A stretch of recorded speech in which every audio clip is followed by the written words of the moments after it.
I've launched Bridge through File, Browse in Bridge in Photoshop, and Bridge comes with Photoshop.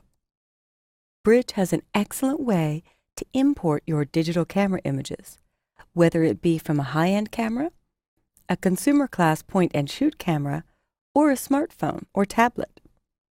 I can choose File, Get Photos from Camera. And the first time I launch it, it'll say, would you like the photo downloader to automatically start whenever you put in a camera or card reader? I'm going to hit Don't Show Again and say no. I may just be syncing my iPhone that day and don't want to pull in images. Once you choose OK, I'll select a device. So you can see I've got a card reader in here from my higher-end camera, my Nikon N1. And my iPhone is plugged in just via USB to my computer. So I'll select the iPhone. It connects to the device and then it'll find all the images on there.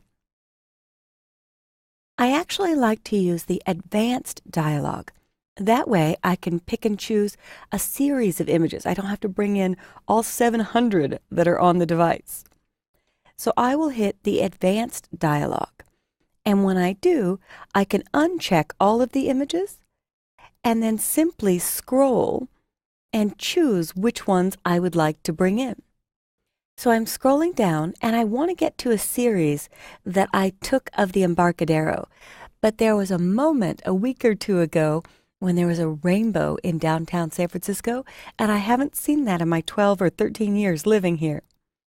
So I'll scroll quickly down to the Embarcadero series, and since I'm importing different images, I'm going to choose to custom name each one. Here we go, bright blue sky. So now as I start checking off the Embarcadero images, I may decide to skip a few if they aren't of people I know who I've gotten permission to use their images in this video. So we'll go for more of the landscape shots.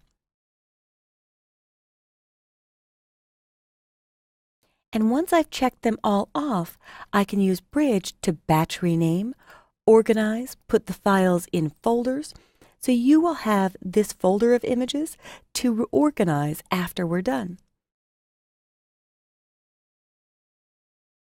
And there we go. So on the right, I'm going to choose to go to my desktop. I hit Command D for the Mac users, but on Windows, you could just hit desktop. I'll go to Project Files and Chapter 4, and I'll make a new folder called iPhone Images. When I click Create, this is where they'll go. I far prefer this to using iPhoto on the Mac, where it puts them in deep folders in my user folder. This lets me choose how I'd like to organize my images, what I'd like to name them, and exactly where they go. So it's going to iPhone Images, and normally it has subfolders that it will create based on the shot date. So if I'm pulling different images from different days, it'll do that automatically.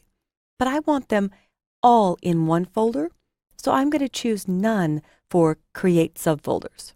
For the custom name, I'll type iPhone Images, and I'll start at number 1. If you'd renamed a batch before, it remembers how many you imported, and I imported all of my images so I could delete a few. So it started at 747, so I must have imported 746. This is very helpful for photographers who might have multiple camera cards that they're dumping. So they might have taken 3 or 4 cards and filled them up at a wedding, for example. And I love this part, the Apply Metadata. I have some metadata templates. Metadata is extra data about the file, stored in the file. I have one for my company and one for a photographer who's given me permission to use some of his images in my recordings. Ryan Sue, very talented. In basic metadata, I typed my name, and as a little copyright protection, I'll put the year these images were created and all rights reserved. So if somebody uses this commercially without my permission, I have the ability to go back and go after them.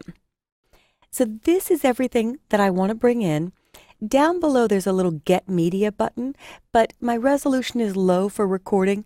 Although I can't see it, I can just press Return or Enter, and I've selected 25 photos, and they're all being imported.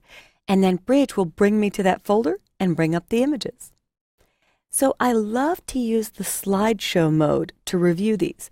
And I think the first series was a sunset at the Embarcadero. The next is the rainbow.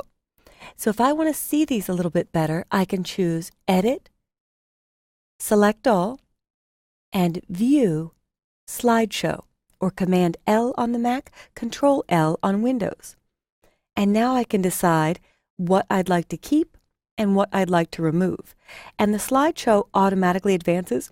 And warning to everyone, I did only take these images of the Embarcadero when my car was stopped, not while driving. So please don't try to take photos while you're driving.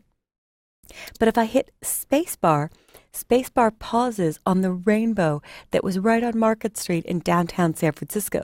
And if I click once, it'll zoom to 100% to see if I got this not too shaky. You could see a bit of the rainbow, but I didn't have my good camera with me that day. At least I have a shot of it, some evidence. A low-end camera is better than having no camera at all on you when you encounter a spectacular moment like this. So I could go to the next one and click once and see if it's a little bit better or the composition or angle is better. And I can keep using my right arrow key to go through the series, and now I'm on to the Embarcadero images. So I'm going to hit Escape to get out of full screen mode, and I'm ready to start organizing and sorting these iPhone shots. This has been importing camera images, any type of camera, using Adobe Bridge.